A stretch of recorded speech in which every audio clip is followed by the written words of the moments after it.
मैं आपको ये दिखाऊंगी कि आपको क्या नहीं करना है अपनी जवानी में, जो बुढ़ापे में जाके आपको ऐसे वृद्धाश्रम में रहना पड़े। थैली के थैली नोट रहता था हमारे पास। आखिरी में बेटी को शादी किए तो मांग के। आपने अपने बुढ़ापे के लिए कुछ भी बचा के नहीं रखा। मैं गलती की है। गलती किया। तो नहीं लगता है कि आपको अपने बेटे को और बहू को लात मार के घर से निकालना चाहिए, आपको वहाँ रहना चाहिए?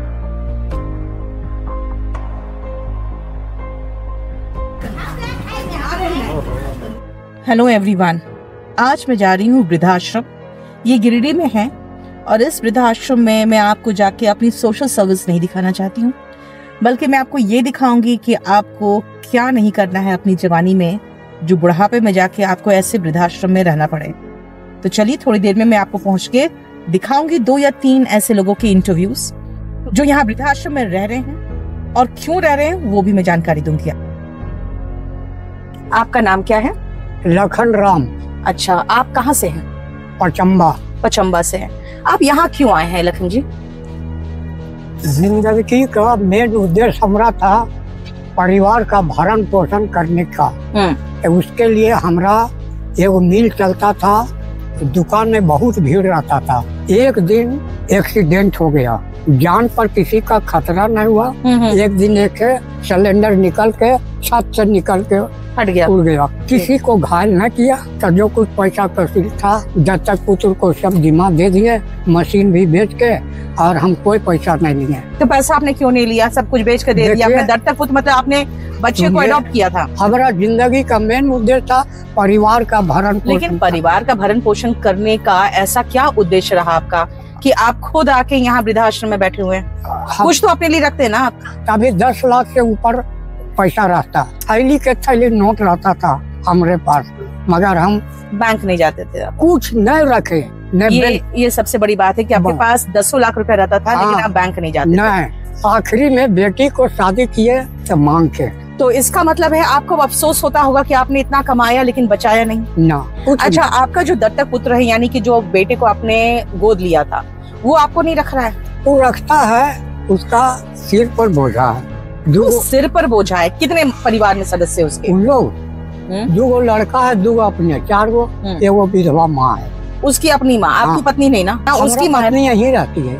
अच्छा, आपकी पत्नी भी यहाँ रहती है? हाँ। तो एक बात बताइए, वो आपका जो पुत्र था, जो एडॉप्टेड सन है, मतलब सबको रख सका लेकिन आपको नहीं ना। और ये आप कह रहे हैं कि हम कितना वो बोझ संभालेगा? अभी भी ये उसी के बारे में सोच रहे हैं। ये नहीं समझ रहे हैं कि वो जब 4 का बोझ संभाल सकता है तो एक जोड़े का और बोझ संभाल सकता है जिसने उसको गोद लिया। तो उस बेटे को पूरा आपने खर्चा पानी सब उठाया था? जब आस पास में दे दिया।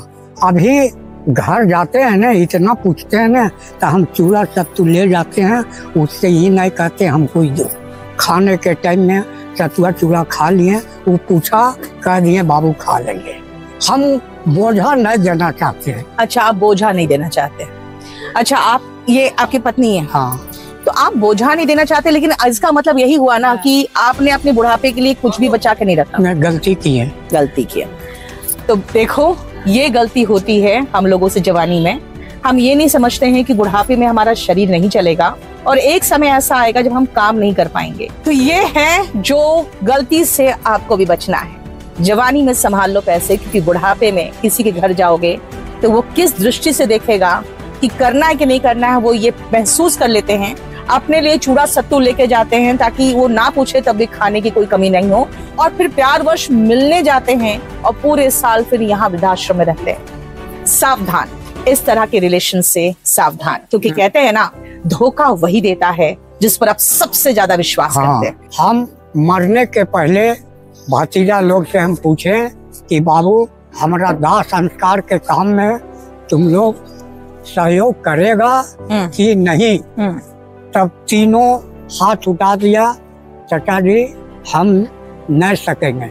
आपका तीनों भतीजा, आपका एडॉप्टेड सन, उनका पूरा परिवार, इन लोगों ने हाथ खड़े कर दिया है कि हम इनका दाह संस्कार भी नहीं करेंगे। कितनी अफसोस की बात है। ऐसे लोगों से हम प्यार मोहब्बत में पूरी जिंदगी बिता देते हैं। चलिए, बने रहिए, मैं और इंटरव्यू लूंगी अभी। थैंक। आप मुझे बताइए अपना पूरा नाम और पता। मामा चंद्री देवी। चंद्री देवी। हाँ। अच्छा, आप कहाँ से हो? बक्सीडी से। अच्छा, बक्सीडी। ये मुझे बताओ, आप यहाँ कैसे आई हो? हवेली यहाँ दुख तकलीफ से।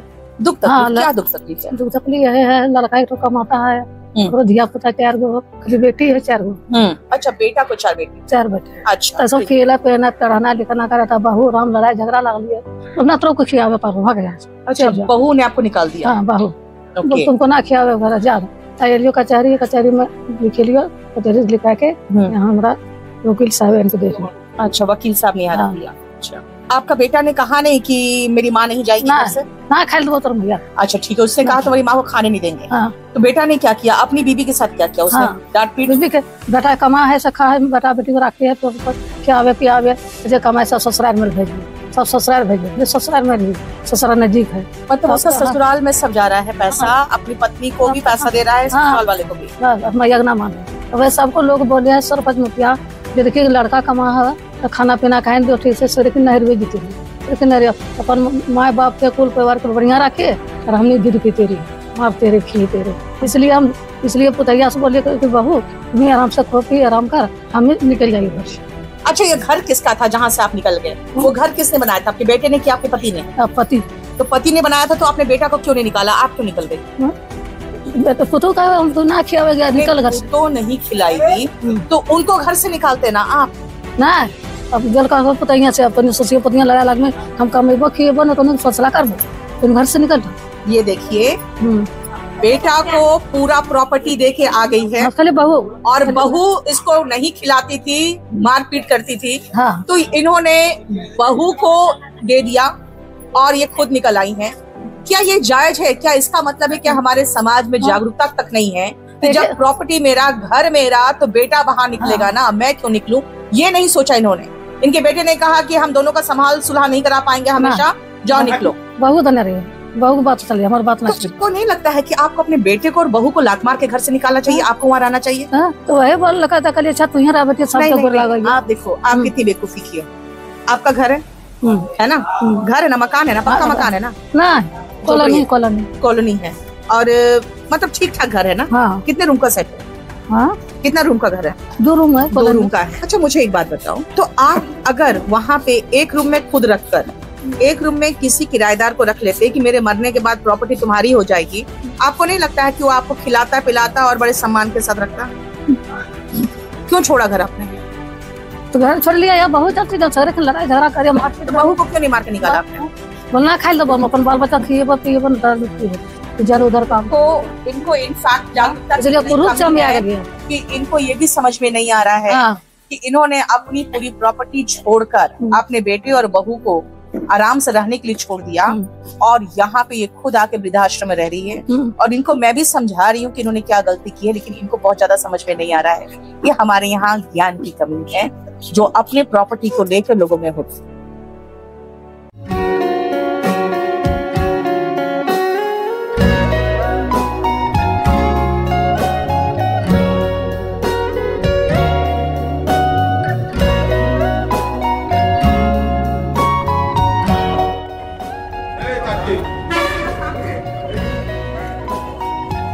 अभी इनको खिलाओगे अलग से दूसरे को। अरे भाई उनके लिए लाओ, गुस्सा हो गई है। सादा है कि मसाला है? मसाला लाओ भाई, मसाला लाओ।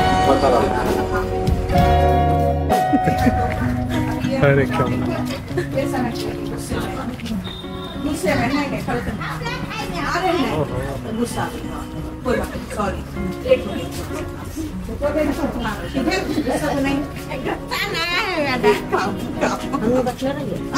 अभी 1 मिनट में ला रही हूँ, 1 मिनट। अरे भाई जल्दी करो, गुस्सा हो रही है।